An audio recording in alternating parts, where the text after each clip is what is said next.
Welcome back friends. Spoken English शिकत असताना आपण इंग्लिश व्याकरणाचा कोणताही विचार करत नाही आहोत. म्हणजेच आपण स्पोकन इंग्लिश शिकत तर आहोत. आपण त्या दिशेने आगेकूच करतही आहोत. परंतु आपण कोणत्याही प्रकारे इंग्रजी व्याकरणाचे किचकट नियम, अवजड वाटणारे नियम कुठेही आपण विचारात घेत नाही आहोत. परंतु असं करत असताना स्पोकन इंग्लिश शिकण्यासाठी आपल्याला फंडामेंटल्सकडे लक्ष देण्याची गरज असते. आता हे फंडामेंटल्स म्हणजे काय? तर मूलभूत गोष्टी. म्हणजे कोणतीही भाषा काही मूलभूत गोष्टींवर आधारित असते आणि त्याच्यानंतर व्याकरण येतं. म्हणजेच कोणतीही भाषा जेव्हा उदयास आली त्यावेळेस व्याकरण मुळात प्रथम आलेलंच नव्हतं. व्याकरण तर नंतर तयार झालं. तर मग व्याकरणापूर्वी पण जर ती भाषा होती, तर याचा अर्थ काय झाला, की व्याकरणाशिवाय सुद्धा ती भाषा बोलली जाऊ शकते. आणि मग तोच नियम आपण लक्षात घेता काय करत आहोत, तर इंग्लिश भाषा शिकत आहोत. विशेष करून स्पोकन इंग्लिश आपण शिकत आहोत. अर्थातच व्याकरणाने कोणत्याही भाषेला एक छान लयबद्धता येते.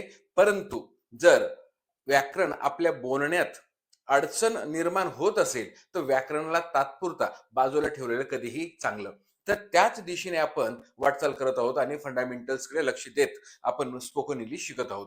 अशाच प्रकारच्या फंडामेंटल्समध्ये आजचा जो नवीन टॉपिक आहे, तो अतिशय सोपा टॉपिक आहे आणि जरी सोपा असला तरी दैनंदिन जीवनामध्ये सर्वात जास्त बोलला जाणारा टॉपिक आहे. आणि तो जो टॉपिक आहे तो म्हणजे कोणता? तर आज्ञार्थी वाक्य. आता हे जे आज्ञार्थी वाक्य असतं याला इंग्लिशमधून आपण इम्परेटिव्ह सेंटेन्स किंवा कमांड्स असं म्हणत असतो. आता हे आज्ञार्थी वाक्य कशा प्रकारे तयार करायचे असते ते मी तुम्हाला फळ्यावर समजून सांगतो. चला तर सुरुवात करूया. तर मित्रांनो, हा जो टॉपिक आहे ना, हा दैनंदिन जीवनातील स्पोकन इंग्लिशमध्ये सर्वात जास्त उपयोगात आणला जाणारा आणि सर्वात जास्त महत्वाचा असलेला, परंतु तितकाच सोपा असलेला टॉपिक आहे.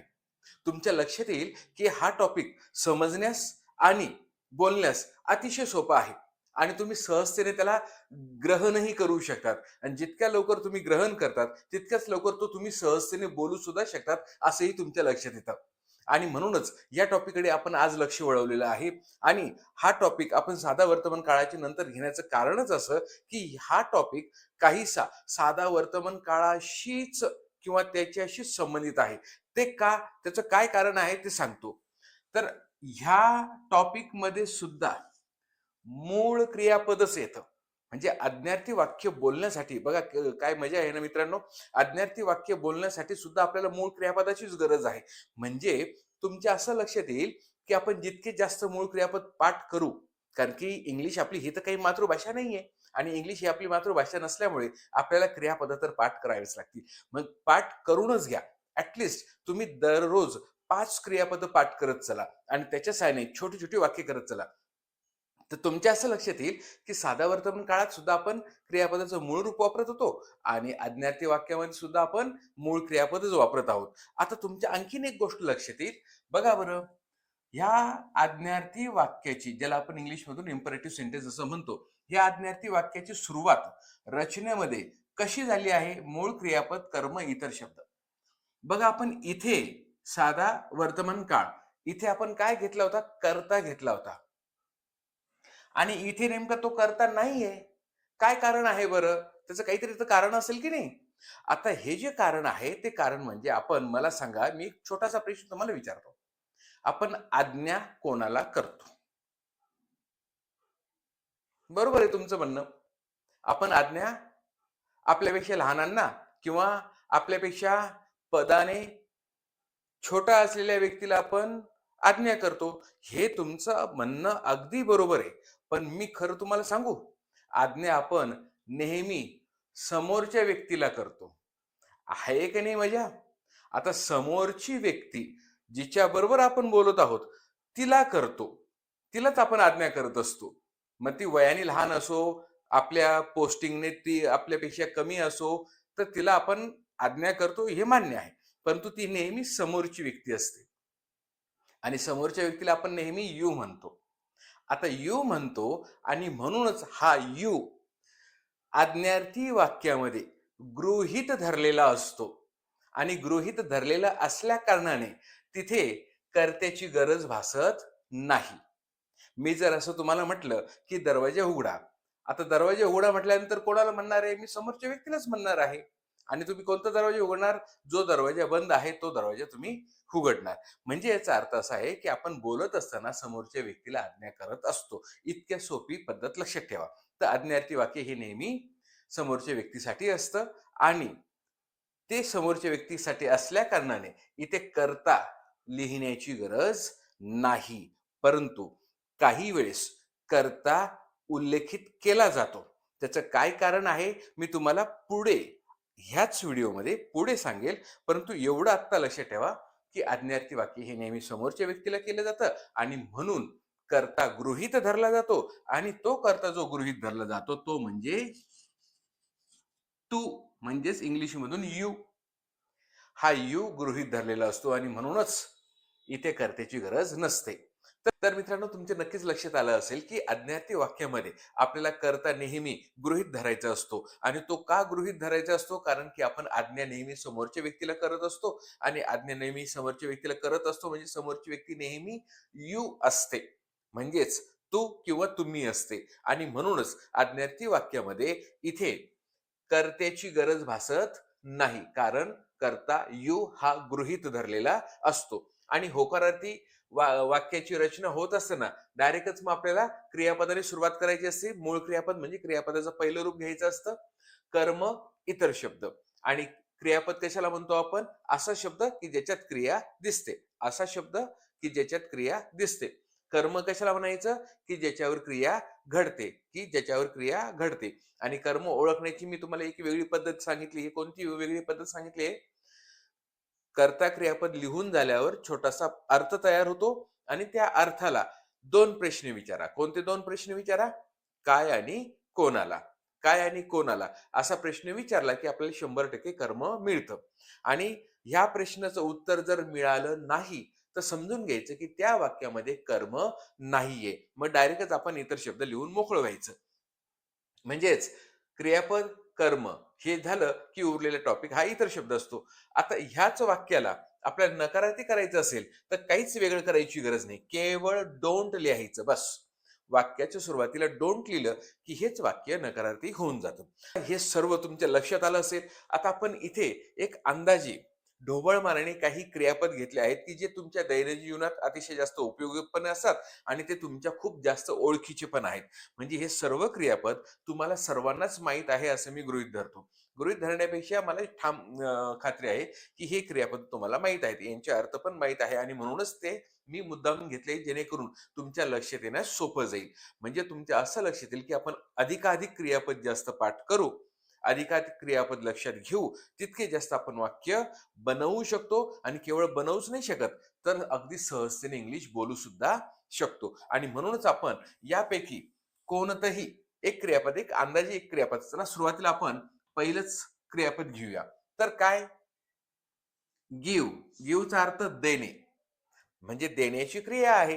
हो की नाही? आणि ज्याच्यामध्ये क्रिया दिसते ते क्रियापद असते आणि आपल्याला वाक्याची सुरुवात क्रियापदाने करायची असते. परंतु बघा, एक मजा आहे. गिव्ह ह्या मूळ क्रियापदाचा अर्थ काय आहे? देणे. परंतु आज्ञा करत असताना आपण देणे असं म्हणतो का? नाही.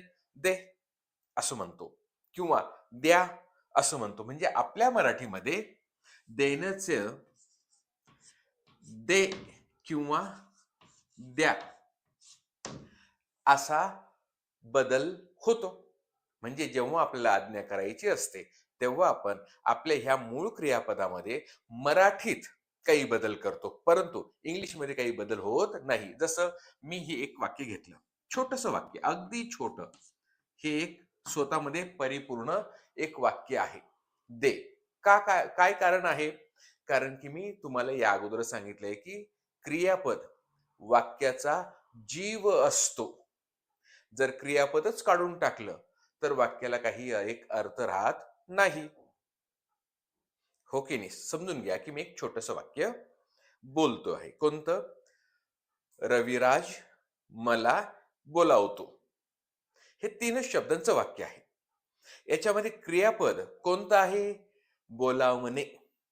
आणि रविराज मला बोलावतो. बोलावतो हा शब्द मी काढून टाकला. आता फक्त दोनच शब्द उरले, रविराज आणि मला. सांगा आता याचा काय अर्थ झाला? काही एक अर्थ नाही ना?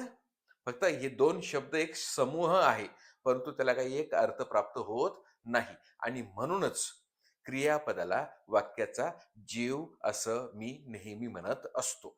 आणि जर क्रियापद काढून टाकलं तर वाक्याला अर्थ नाहीये. परंतु केवळ क्रियापद वापरलं तरीही संपूर्ण एक वाक्य तयार होऊन जातं. जसं आता हे एक वाक्य, दे. हो की नाही? आता समजून घ्या, की तुम्ही मला विचारलात, की "सर, पाणी घेणार का?" तर मी काय म्हणणार? "द्या." फक्त छोटंसं एकच वाक्य, फक्त द्या. म्हणजे याचा अर्थ काय झाला, की हे एक संपूर्ण वाक्य झालं. म्हणजे तुम्ही मला पाणी द्या, असं पूर्ण वाक्य झालं. हो की नाही? फक्त मी संपूर्ण वाक्य एका शब्दात पूर्ण करून टाकलं, ते म्हणजे दे किंवा द्या. आता याचं इंग्लिशमधून आपण काय करणार? गिव्ह. हो की नाही? परंतु आपण इथेच थांबून जायचं का? नाही. मग आपण आपल्या कल्पनांना, आपल्या कल्पनाशक्तीला भरारी द्यायची आणि हे वाक्य वाढवण्याचा प्रयत्न करायचा. जसं दे. काय द्या? तर समजून घ्या, की चहा दे. म्हणजे तुम्ही तुमच्या आईला सांगतायत, की चहा दे. आता आईला कधी आज्ञा केली जात नाही, हे लक्षात ठेवा. परंतु आईला विनंती करायची असते 100%. आईचा आदरच आपल्या जीवनामध्ये खूपच जास्त आहे आणि म्हणून आईला कधीही आज्ञा नसते. परंतु असे वाक्य, जे आज्ञार्थी वाक्य आहे, हे एक सर्वसामान्यपणे बोलण्यासाठी, आज्ञा करण्यासाठी, विनंती करण्यासाठी या रचनेचा वापर म्हणजे आज्ञार्थी वाक्याचा वापर होतो. परंतु सध्या आपण त्याच्या खोलात जात नाही आहोत. म्हणून केवळ आज्ञार्थी वाक्य कसे करतात हे बघूया. जसं दे, चहा दे, चहा दे. एवढंच केलं आपण. मग कसं होईल? चहा दे, गिव्ह टी. परंतु इतकं छान वाक्य बनल्यासारखं वाटत नाही. तर यालाच जर आपण असं केलं तर, मला चहा दे. आपण दे ही क्रियापद तर घेतलं आहे, म्हणजेच गिव्ह. आणि काय दे? चहा दे. कोणाला दे? मला दे. म्हणजे बघा, इथे आपण कर्मही वापरलं. इथेही कर्म वापरलं आणि इथेही कर्म वापरलं. परंतु इथे किती कर्म वापरले आपण? 2 कर्म. म्हणजे वाक्य आपण हळू वाढवत आहोत. म्हणजे मी, गिव्ह मी, मला दे. काय दे? चहा. Give me T. परंतु जर यालाच वाढवायचं असेल आणखीन काय, आपण जर अशा प्रकारे वाढवलं तर? आपण अशा प्रकारे वाढवू शकतो का? मला 1 कप चहा दे. तर हो, वाढवू शकतो. हे संपूर्ण बघा, आपण केवळ एका शब्दाने सुरुवात केली. नंतर त्याची 2 शब्दांमध्ये रूपांतर केले. म्हणजे आपण आपल्या कल्पनाशक्तीला काय करत आहोत? चालना देत आहोत, भरारी देत आहोत आणि आपल्या दैनंदिन जीवनाशी निगडीत असलेले जे शब्द आहेत, त्याच शब्दांचा वापर करून आपण छोटी-छोटी वाक्य करायला शिकत आहोत. या 2 वाक्यांना आपण 3 शब्दांमध्ये ह्या 2 शब्दांना आपण 3 शब्दांमध्ये रूपांतरित केलं आणि एक छोटंसं वाक्य हळूच मोठं केलं म्हणजे गिव्ह मी टी. आता इथेच आपण ह्याच कल्पनेला पुढे काय करत आहोत? एक्सपांड करत आहोत. हं. तर we are expanding a small sentence into a big one. तर एका छोट्याशा वाक्याला आपण मोठ्या वाक्यामध्ये रूपांतरित करत आहोत. म्हणजे काय? मला 1 कप चहा दे. तर कसं होईल? दे. क्रियापद सर्वात प्रथम तर आपल्याला क्रियापद घ्यायचं आहे. गिव्ह. आता काय दे? चहा. कोणाला दे? मला. तर जेव्हा 2 कर्म असतात, तेव्हा आपण कोणाला कर्म अगोदर घ्यायचं. तर कोणाला दे? मला दे. गिव्ह मी. काय दे? 1 कप चहा. A cup of tea. Give a cup of tea to me किंवा give me a cup of tea. तर बघा, आता हळू-हळू 1, 2, 3, 4, 5, 6 म्हणजे जिथे आपण 3 शब्दांचा वापर केला, तिथे आता आपण इथे 6 शब्दांचा वापर करून हे वाक्य वाढवलं. आता इथे आपण असं म्हणू शकतो का? Give me a cup of T now. आत्ता मला 1 कप चहा दे. असं म्हणू शकतो का आपण? Give me a cup of T after a while. थोड्या वेळानंतर मला 1 कप चहा दे. आपण असं म्हणू शकतो का, give me a hot cup of T after a while. मला एक एक कप गरम चहा थोड्या वेळानंतर दे. तर असं आपण काय करू शकतो, छोट्याशा वाक्याला मोठ्या वाक्यात रूपांतरित करू शकतो आणि हे सर्व वाक्य आज्ञार्थी आहे. हीच टेक्निक, हेच तंत्र मी तुम्हाला साधा वर्तमान काळाची छोटी-छोटी वाक्य मोठे करण्यास सांगितले होते आणि तुम्ही ते केले असतील असं मी अपेक्षा करतो. त्याचप्रमाणे मी त्यावेळेस अगोदर तुम्हाला शिकवलं होतं. तर बघूया. दे म्हणजे केवळ गिव्ह. मला चहा दे, गिव्ह मी टी. चहा दे, गिव्ह टी. मला एक कप चहा दे, give me a cup of tea. तर अशा प्रकारे आपण काय केलं, एकच वाक्य छोटंसं मोठ्या वाक्यात रूपांतर करायलाही शिकलो आणि आज्ञार्थी वाक्य कसे करतात तेही शिकलो. त्याचप्रमाणे गृहीत धरूया की आपण ब्रिंग, ब्रिंग आणलं. ठीक आहे. म्हणजे ब्रिंग आणणे. आता ह्या क्रियापदाचं एखादं वाक्य जर तयार करायचं असेल, तर सुरुवात फक्त काय करा, म्हणा आण किंवा आणा आणि तिथे आपण लगेच लिहायचं, स्वतःच म्हणायचं ब्रिंग. आता ब्रिंग, आता आण. काय आण? समजून घ्या की एखादी फाईल आहे आणि ती आण असं आपल्याला म्हणायचंय. तर मग ब्रिंग द फाईल. तो दस्तावेज आण, असा त्याचा अर्थ मराठीतून होईल. दस्तावेज जरा खूप मोठा म्हणजे अवजड शब्द तयार होतोय. आपण त्याला फाईलच म्हणूया. तर ती फाईल आण, हो की नाही? ती फाईल माझ्याकडे आण. Bring the file to me असं म्हणू शकतो. हो की नाही? म्हणजेच आपण एक क्रियापद घ्यायचं आणि त्या क्रियापदाला केवळ सुरुवात त्याच्यानेच करायची आणि त्याच क्रियापदाने सुरुवात केली की ते आज्ञार्थी झालं असं समजून घ्या. म्हणजे आपण काय म्हणू शकतो, की राईट, लिही किंवा लिहा. समजून घ्या की एक शिक्षक तुम्हाला सांगतायत, राईट, लिहा. आता तुम्ही तुमच्या कल्पनाशक्तीला चालना द्या. काय लिहा? तर निबंध. Write an essay. तर आता काय अर्थ झाला? एक निबंध लिहा. आता निबंध लिहा चांगली गोष्ट आहे. तर कशावर लिहा? शाळेवर लिहा किंवा पंतप्रधानांवर लिहा किंवा तुमच्या आजीबद्दल लिहा. असं तुम्ही तिथे पुढे वापरू शकतात. समजून घ्या, की मी जर असं म्हटलं, तर right an essay on the topic of corruption. तर भ्रष्टाचाराच्या विषयावर एक निबंध लिहा. असं आपण आपल्या कल्पनाशक्तीला चालना देऊ शकतो. त्याच्यामध्ये आपण आणखीन नाऊ शब्द टाकून देऊया. Right an essay on the topic of corruption in India now. तर भारतातील भ्रष्टाचारासंबंधी आत्ता एक निबंध लिहा. आत्ता म्हणजे तुम्हाला त्यांनी सांगितलं, की आत्ता लिहा. हं. आपल्या इंडियामध्ये भ्रष्टाचार आहे किंवा नाही हा वादाचा मुद्दा आहे. त्याच्यात आपल्याला जायचं नाही. परंतु अशा गोष्टी आपण काय करू शकतो, हळू-हळू वाढवू शकतो. त्याचप्रमाणे समजून घ्या, की कोणतेही काल्पनिक आपण घेऊया. जसं कंप्लीट. फक्त म्हणा कंप्लीट म्हणजे पूर्ण कर किंवा पूर्ण करा. आता कंप्लीट पूर्ण कर. तर पूर्ण करण्यासारख्या कोणत्या-कोणत्या गोष्टी आहे? जसं तुमचं होमवर्क, कंप्लीट युअर होमवर्क म्हणा असं. कंप्लीट म्हणा पहिल्यांदा, थांबून जा. आता कल्पनेला काय द्या? चालना द्या. काय म्हणा? कंप्लीट पूर्ण कर किंवा पूर्ण करा असा अर्थ झाला. आणि आता म्हणा, की कंप्लीट युअर होमवर्क. तुझा होमवर्क पूर्ण कर किंवा कंप्लीट युअर टास्क.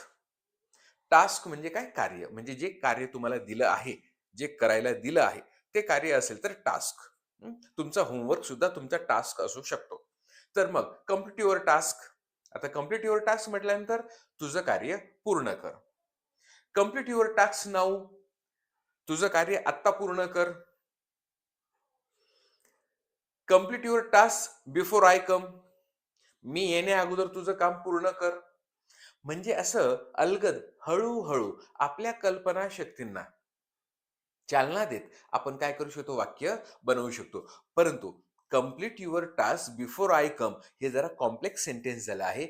ही रचना मी अजून तुम्हाला शिकवलेली नाहीये. म्हणून तुम्ही फक्त छोटे-छोटे वाक्य करा. जसं complete your task, complete your task now, complete your task with your sister. तर तुझ्या बहिणीसह तू काय कर, तुझं कार्य पूर्ण कर किंवा complete your task with the help of your sister. With the help of your sister म्हणजे तुझ्या बहिणीच्या मदतीने तुझं कार्य पूर्ण कर. Complete your task with your friend. Complete your task with the help of your friend. तर तुझ्या मित्राबरोबर किंवा तुझ्या मैत्रिणीबरोबर एकत्र येऊन काय करा, तुमचं कार्य पूर्ण करा. असं तुम्ही जे क्रियापद तुम्हाला आत्ता माहिती आहेत, त्या क्रियापदांच्या साहाय्याने काय करा, तुम्ही वाक्य बनवा आणि त्याच्याने तुमच्यामध्ये आत्मविश्वास निर्माण होईल आणि काय करता येईल, तुम्हाला अधिकाधिक क्रियापद पाठ करण्याची प्रेरणा मिळेल. आणि अधिकाधिक, जास्त नाही, 5 क्रियापद पाठ करा आणि त्या 5 क्रियापदांना आपल्या कल्पनाशक्तीच्या सहाय्याने काय करा, वाढवण्याचा प्रयत्न करा. एकदा का क्रियापद आलं, की त्या क्रियापदाशी निगडीत असलेले आपल्या अवतीभोवती ज्ञान असलेले, आपल्याला माहीत असलेले जे शब्द आहेत, त्या शब्दांचा वापर त्याच्यात करायचा आणि वाक्य वाढवायचं. आता समजून घ्या, की आपल्याला हे सगळे होकारार्थी केलं. नकारार्थी करण्यासाठी मी जर म्हटलं तर च्या ऐवजी आता मला काय म्हणावं लागेल? देऊ नको किंवा देऊ नका. तर मला केवळ काय म्हणावं लागेल? Don't give. बस झालं. म्हणजे त्याच्यापुढे आपल्याला फक्त डोंट वापरायचंय. Don't give. त्याच्यानंतर समजून घ्या, की मला देऊ नका. डोंट गिव्ह मी किंवा मला चहा देऊ नका. Don't give me T. मला 1 कप चहा देऊ नका. जर चहा देऊ नका म्हटल्यानंतर 1 कपचा उल्लेखच करण्याची गरज नाहीये. हो की नाही? म्हणजे अशा काही कल्पना, की ज्या आपल्याला पुढे चालून थोड्या विचित्र वाटतील, त्या कल्पना आपण ॲड नाही करायच्या. आता चहा देऊ नका म्हटल्यानंतर त्याच्यात 1 कप चहा देऊ नका म्हणजे का 2, 4, 5 कप द्यायचे आहेत का? असंही होऊ शकतं. तर म्हणून अशा वेळेस जी कल्पना आपल्याला थोडीशी विचित्र वाटेल आपल्या स्वतःला, ती कल्पना आपण तिथे राबवायची नाही किंवा त्याचा उपयोग करायचा नाही. तर मला चहा देऊ नका. Don't give me tea. बस एवढं म्हटलं तरी चालेल. Don't give me a cup of tea असं म्हणायची तिथे गरज भासणार नाही. त्याचप्रमाणे ब्रिंग द फाइल, ती फाईल आणा. डोंट ब्रिंग द फाइल, ती फाईल आणू नका. म्हणजे असं फक्त डोंट वापरलं की काय होतं? अशा प्रकारचं वाक्य तयार होतं. आता हेच आज्ञार्थी वाक्य आपल्याला जर विनंतीदर्शक करायचं असेल, तर तुम्हाला केवळ आणि केवळ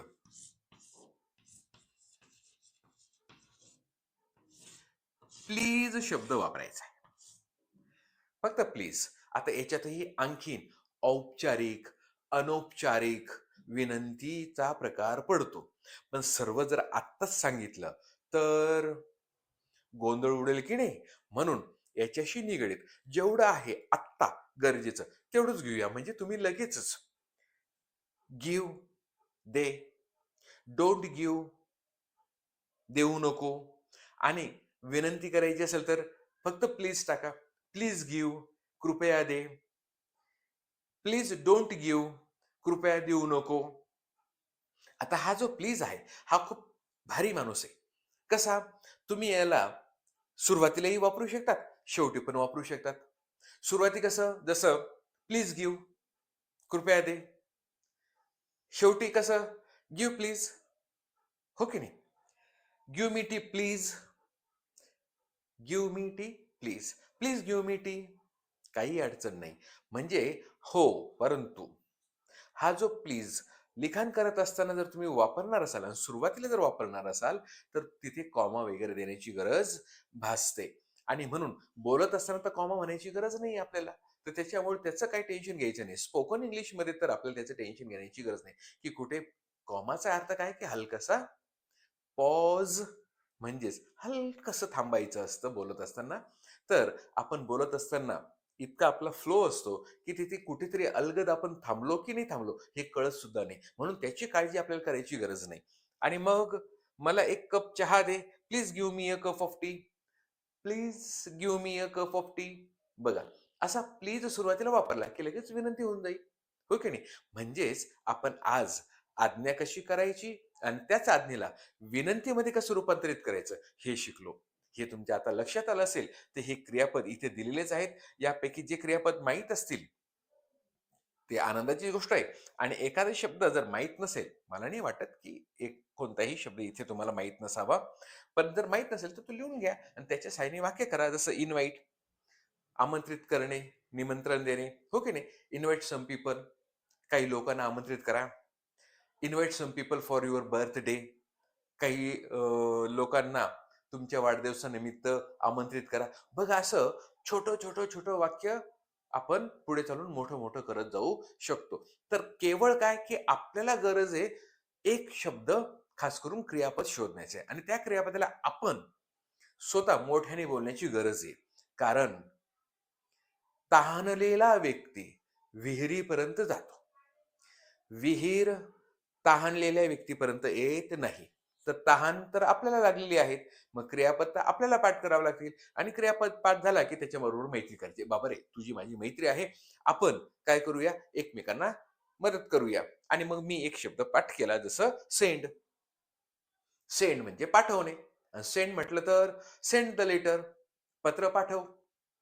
send the letter to your brother, तर ते पत्र तुझ्या भावाला पाठव. हो की नाही? सेंड मी मेसेज, तर एक मेसेज पाठव, एक संदेश पाठव.